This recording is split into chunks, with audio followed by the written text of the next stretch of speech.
Thank you for joining us at Kailua Methodist Church. I'm Pastor Brian, and this is our midweek devotional.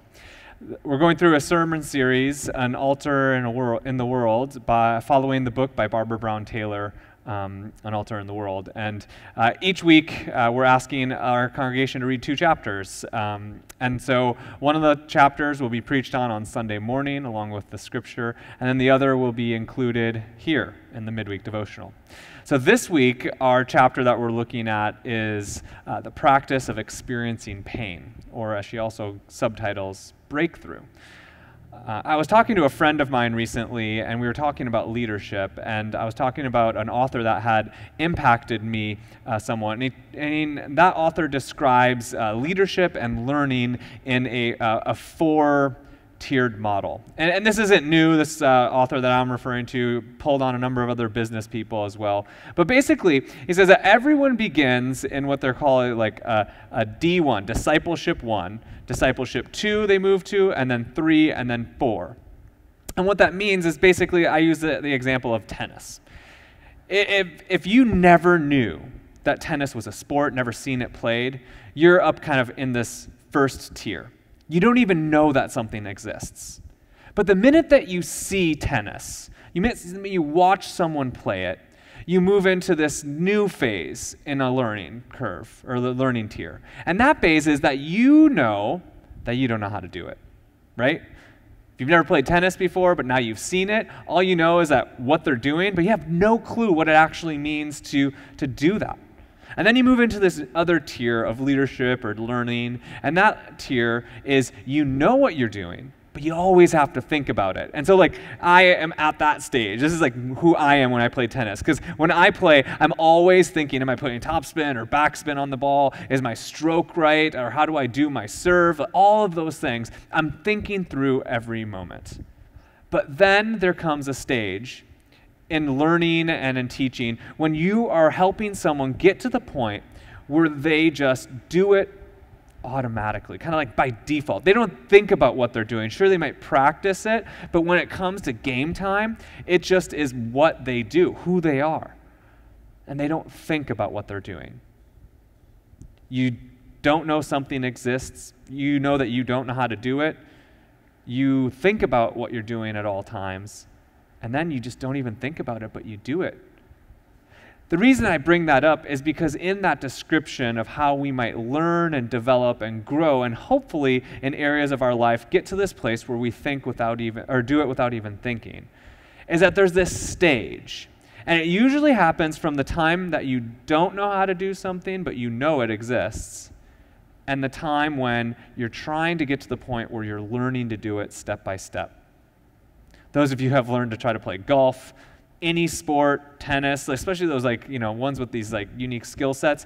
You have this, my son, Hudson, he just got a new surfboard, and he had learned on a soft top. Now he has a hard top for his, he got it for his birthday, and we told him, Hudson, it's going to be frustrating at first. So he goes through this moment where it's going to be difficult, he's going to fall more than he's going to get up, and then hopefully he'll eventually get to this place where he'll be thinking about balancing, and he'll get up, and he'll be able to do it with some consistency. But that frustrating curve from knowing that you can't do something to thinking through every moment that you do it is difficult. In fact, it's painful. I remember when I was in junior high school, I went with my parents to Utah to go skiing. And so, but I really wanted to snowboard. I grew up skiing my whole life, and so I was an expert for my age at skiing, and so I could go down any part of the mountain that I wanted to. My parents would let me go, and they would trust me. But I wanted to snowboard this one day, and so they rented me all my gear and stuff, and then they dropped me off at the bunny hill, which if you've been in Hawaii your whole life, you don't know what the bunny hill is. It's just like the simple beginner's thing, and I was so frustrated. But over and over again, I fell, and it was literally painful. My wrists were sore, my butt was sore, but by the end of the day, I could finally make it down with turns without falling. Life is full of painful experiences, but often our way to break through is through those places of pain. We would never get to those places where we just live out whatever it is that God's calling us to without thinking about it if we didn't go through those challenges. This author described it as the valleys of our life is where we find life's gold, and we live out of them. And we know some of the people like this. We know the people that have had devastating things happen in their lives. And they come out not worse, but more whole. They come out recognizing the true meaning of life and of friendship and of values. I think of the biblical character Job, right? Life's devastation hit him hard, but he comes through it with a spirit of faith and optimism that surely could have crushed many. But his breakthrough came through the painful experiences.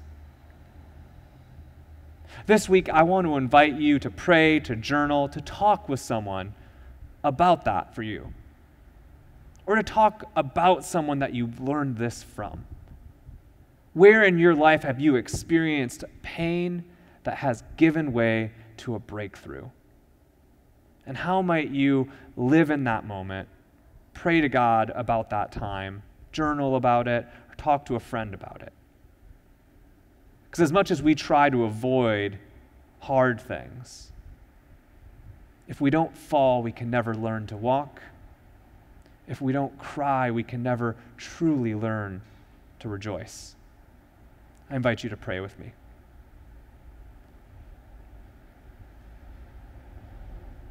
Holy and loving God,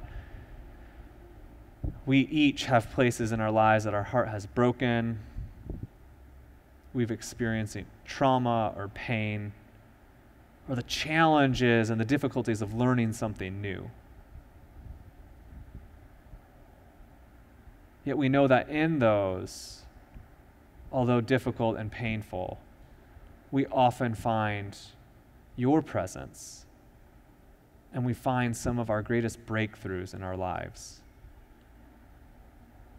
Help us have the patience if we're in that valley, and the endurance, and help us have the wisdom and discernment to look back at those times in our lives, although hard, but in a spirit of praise. And it's in your Son, who knew our pain, who lived out his own pain, Jesus Christ, that we pray. Amen. I invite you to take some time and reflect on ways that you've gone through the valley to find life's gold.